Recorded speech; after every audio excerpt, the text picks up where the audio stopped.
So each one of these 7 gifts, or they're not gifts, they're something that's given to ascend, probably freely offered to all. It's probably not individualized at all. So she's just going through the different ones to say what they are and to realize these are part of you. This is what, yeah. Yeah, there's a story I want to share with you. This was a testimony, something that Ken shared with me a long, long time ago. And this was way before we were even a couple. We were just friends. So the Spiritual Hunger Conference. So this was a long time ago. I don't even know if they do those conferences anymore, but Ken went to it. And there was a woman from a church in Central Oregon. I'm not going to mention it because I don't even know who listens to this stuff. I'm just not going to even go there. But it was a Foursquare church, and she was kind of buddying up to Ken, and she wanted to pigeonhole him and stick him and shove him in a box and call him an evangelist. And every time she kept trying to get him into a separate category, no matter what it was, Ken's response was, when I need to be. Mm-hmm. So I am an evangelist when I need to be. I'm a prophet when I need to be. I'm a teacher when I need to be. So in looking at all of these gifts, I see this as the various modes of our maturation dependent upon where we are at. Not only what are we doing affecting the external world, but it's really meant for our internal maturation process. So what is it saying to us? And so each one of these words with prophecy and with teaching and exhortation and all those, what is it saying to us on the inside? That these gifts are meant to transform us, to alter us and change us, to be changed in the twinkling of an eye, or to be changed just like Yeshua was in the Mount of Transfiguration. So these are some huge principles going on here. Like Regina, like you opened a can of awesome worms. By saying, let's take a look at these verses. Like, this is some good stuff. Really good stuff.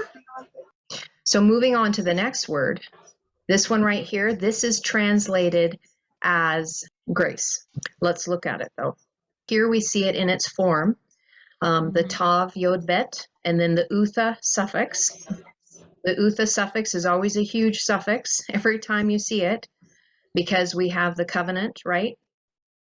And we have that sealing of the oneness unity on the Father's side. So this suffix is huge. It's always huge. Whenever you see utha, we don't want to blow by it. It's telling us a lot of information. So the root of this, so tov in Aramaic, part of the way they did it in their mechanical translation, you can see it's grace, goodness, favor, kindness, and graciousness. The root of it is supposed to, and I know you don't know that because of the Aramaic, but this is supposed to be a vav. It's not a yod. It's supposed to be. So it changed. So they translated this as grace. It's also goodness, and it's favor and graciousness. And everything that's added. So we have something that's dealing with the inside of us, right?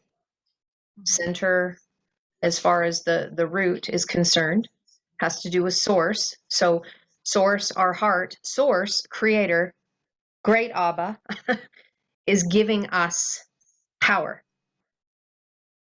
here. But then what is this telling you that you see on the suffix side? Because this was all added on the suffix side. And it's the completion, right? It's because it's the completion of oneness unity. So now you've been enclosed, or Ken would say you've been enveloped in a smaller room with oneness unity, which is really talking about the meekness aspect, power under control through the Christ anointing. This is like you've connected to it. You've manifested. It's on the inside of you now, because again, mother is dealing with external fathers on the inside. And so you're walking in this power. And this was meant as favor. This is what goodness looks like. So if people want to know what goodness really is, right? This is what goodness is. That really, it's interesting because I had somebody ask me the other day, the verse when Yeshua says, and it's written in English, where it says, don't call me good. right? Where Yeshua is saying, don't call me good. Well, the way they wrote it in that verse is tet vav bet. They left it in the static position.